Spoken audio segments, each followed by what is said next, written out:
Bom dia, vamos falar agora do nosso segundo tema desse bimestre, que é beleza contemporânea. Tem lá na apostila de vocês, tá?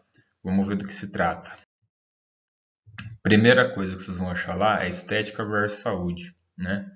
Nesse trecho que eu tirei da apostila de vocês, a apostila do primeiro bimestre essa ainda, tá lá no finalzinho.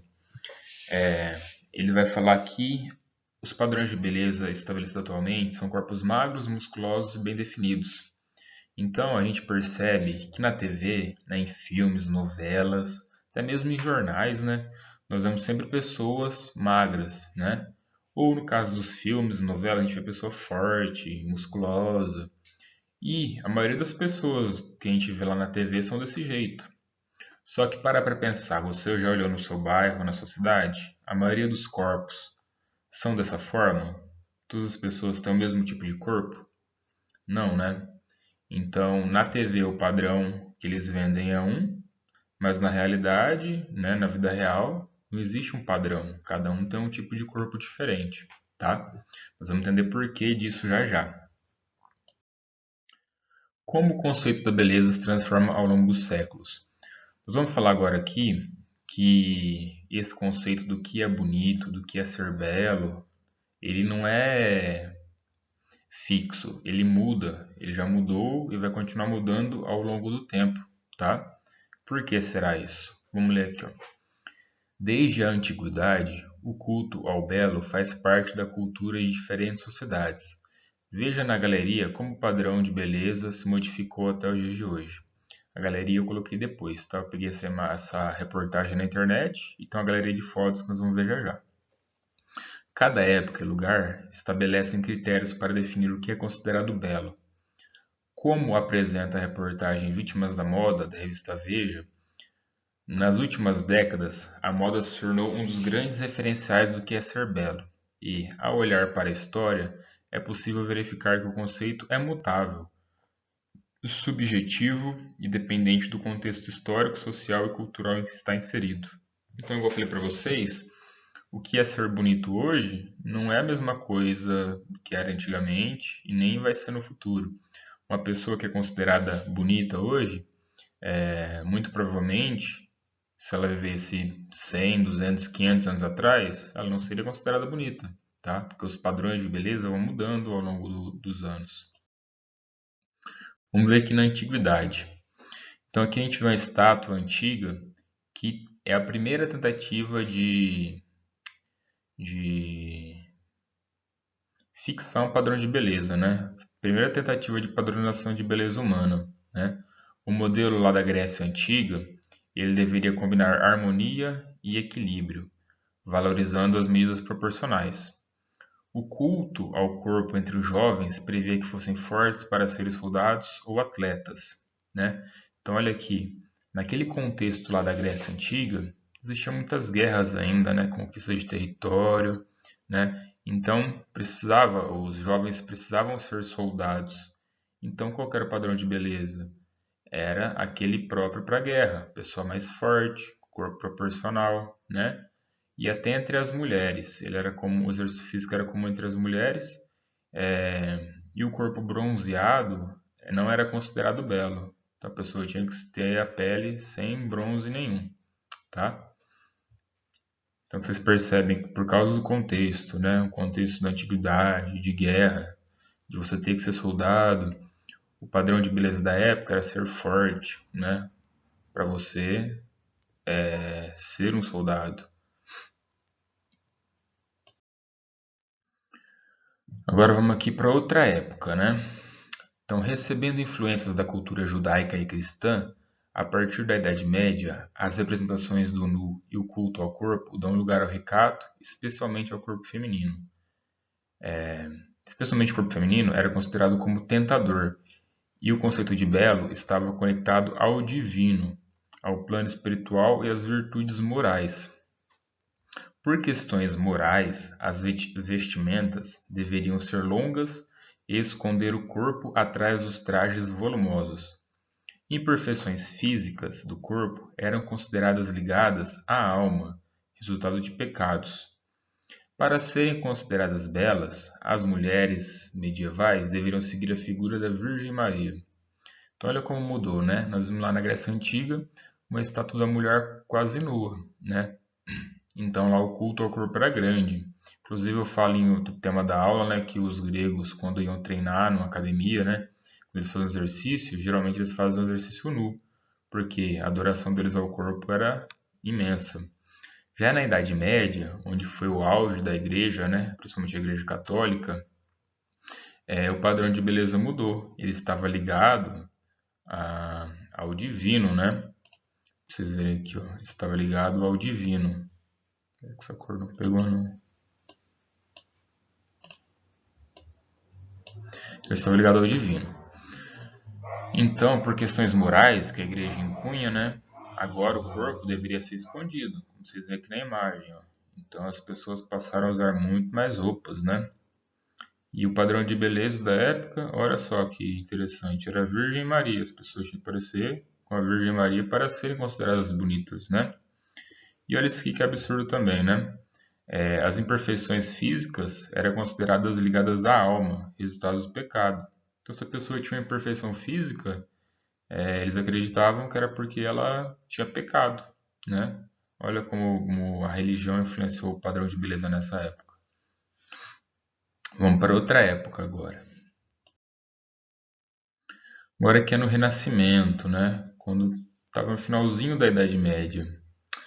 Então, Renascimento. Abandonados durante a Idade Média, os textos dos pensadores greco-romanos foram redescobertos, retomando os padrões e conceitos da Antiguidade Clássica. Olha aí, tá voltando para a Antiguidade, né?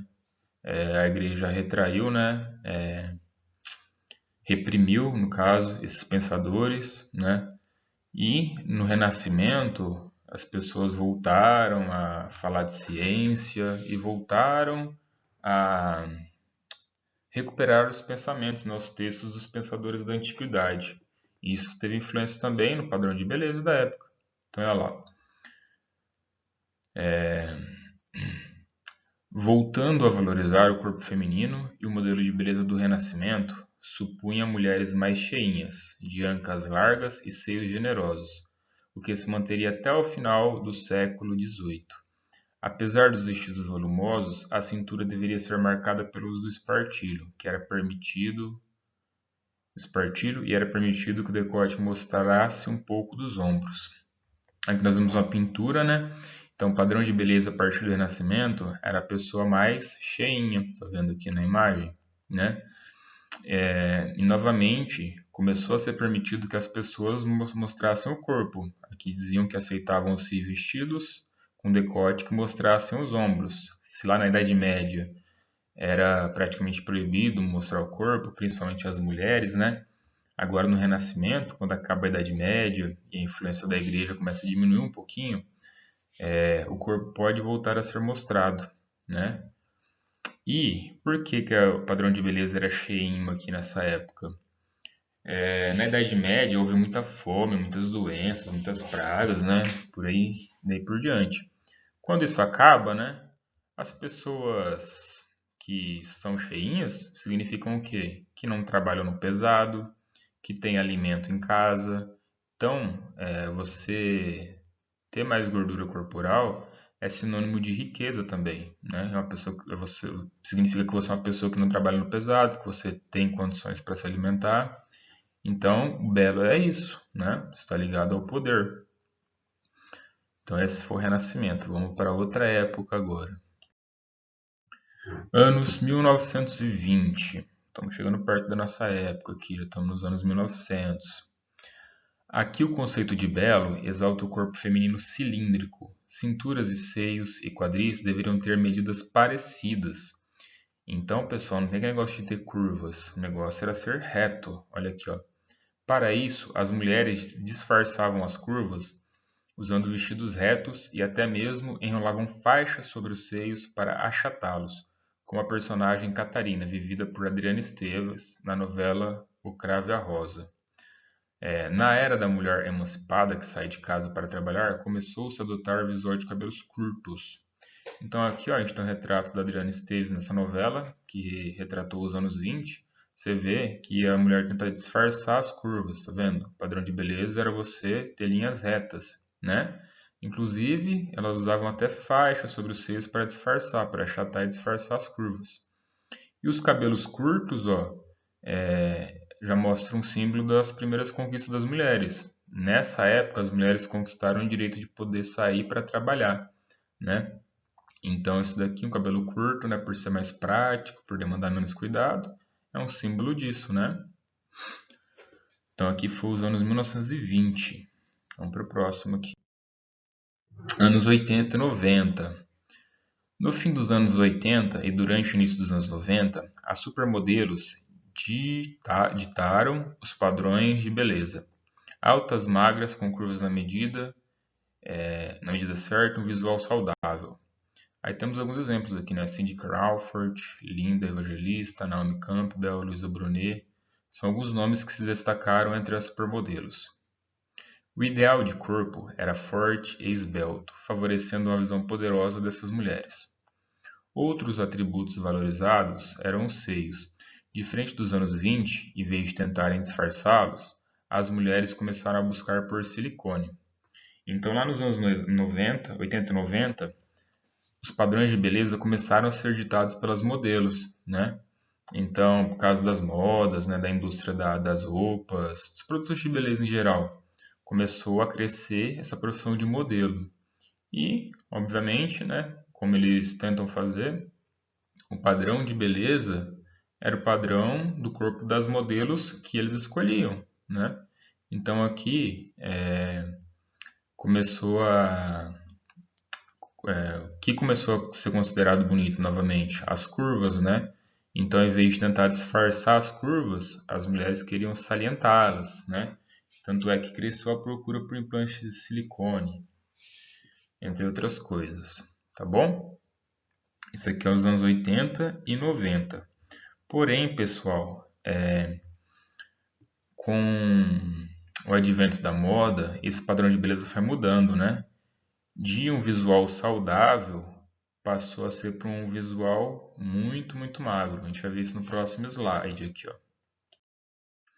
No início dos anos 2000, o padrão das supermodelos se intensificou ainda mais e ultrapassou o limite do saudável.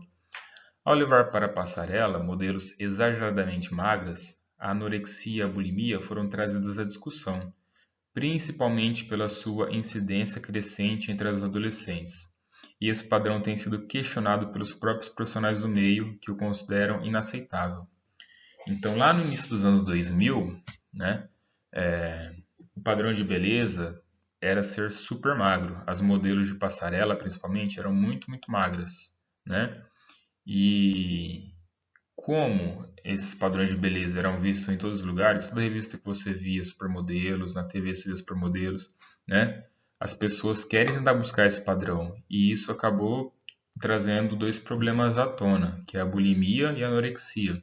Nós até vimos um pouco disso no primeiro bimestre, né? Então as pessoas às vezes deixavam de comer para poder ficar magra e se sentirem bonitas, né?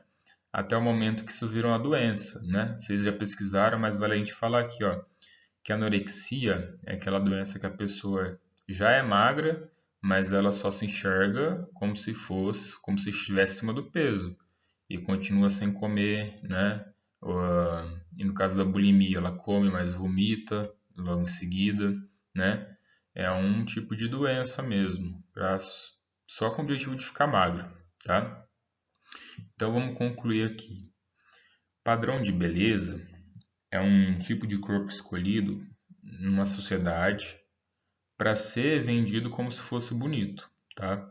Por que que eles fazem isso? Por que que isso é feito? Para vender produtos. Se lá nos anos, vamos pensar lá nos anos 80 e 90, se o padrão de beleza das mulheres era ter seios grandes, por que que interessava esse padrão de beleza? Para você vender próteses de silicone, cirurgias plásticas, entre outras coisas. Se o padrão de beleza hoje em dia é ser forte, musculoso, para que que é isso?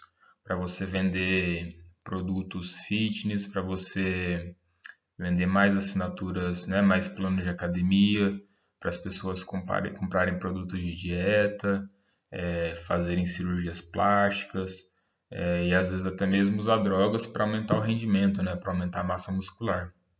Então, quando eles tentam impor um padrão de beleza, sempre tem um interesse por trás, que é o comércio que existe na indústria do corpo, né? Todos aqueles produtos que servem para deixar você com aquele corpo são vendidos por causa desse padrão de beleza que eles impõem. Se você entrar num site de compra de produtos esportivos, por exemplo, um site de Netshoes, Centauro, você vai ver todos os modelos de lá, eles vão estar com um corpo atlético, né? E qual a sensação que a gente faz? A gente pensa, nossa, se eu tivesse um tênis desse, eu ia correr melhor, eu ia emagrecer, eu ia ficar que nem esse modelo aí. Indiretamente, a gente faz essa ligação, né?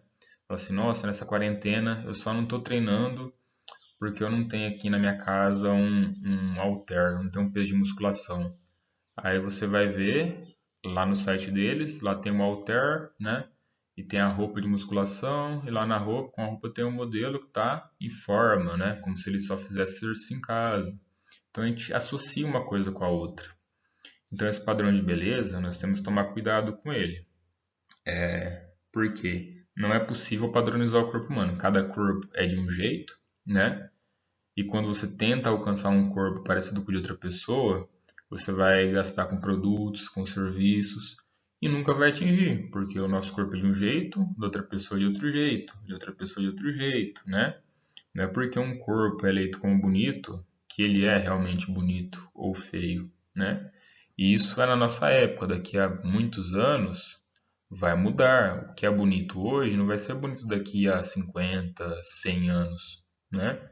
Assim como o que é bonito hoje não era bonito há 100 anos atrás, tá bom? Então esse padrão de beleza, ele é mutável, ele vai mudando com o passar dos anos e ele é feito com a intenção, hoje em dia, né, principalmente, de vender produtos por trás dele, né?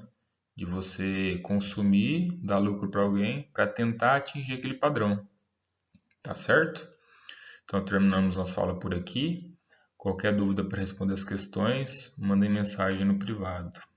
Tá bom? Tchau, até a próxima.